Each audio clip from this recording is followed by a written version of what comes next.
The last hours at sea. 44. In a mysterious spot in the middle of the Atlantic Ocean. During World War II, rain falls on the surface of the water as the darkness hides. The many warships searching for each other, the British battleship HMS Resolute and other Allied ships are guarding a vital supply line through the troubled waters to carry supplies to the Allies in Europe. But the unthinkable happens. The German Kriegsmarine unleashes its Bismarck-class battleships, and their most dangerous ship, HMS Löwe, intercepts the supply line.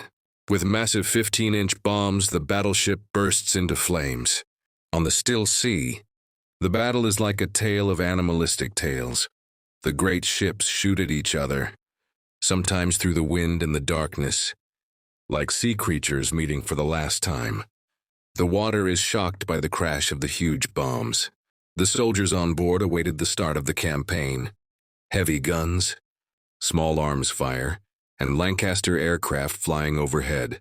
The German battleship Löwe was well aware of the fast-moving naval gunfire, the chemical weapons, and the speed of the attack.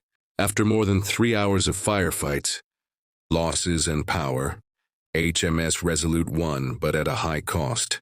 An old ship captain, Captain James Holloway, commanded his men until the last moment after his ship was hit on the starboard side. Despite the damage, we saw the Löwe sink into the deep sea with a silvery glow. As the sun filled the air with smoke and oil, the sound of the water grew quieter. Many soldiers died as a way to cheer up, and after the tide had turned, it was a reminder that the war was not over. But the battle at sea that day became a loving document to the living, and a reminder to those who did not return. And after the tide had turned, the sounds of nature were replaced by the sound of bombs. The sun rose over the still oil-stained water. The air was cool and sweet, like a last-ditch offer of safety for the living. At one point on the shore, a group of 3 people, an old woman and 2 young men, stood looking out to sea. They did not ask for the war to end, because they knew that war never really ended. Even if the guns were stopped, the love of those who had lost would live on in the hearts of the living.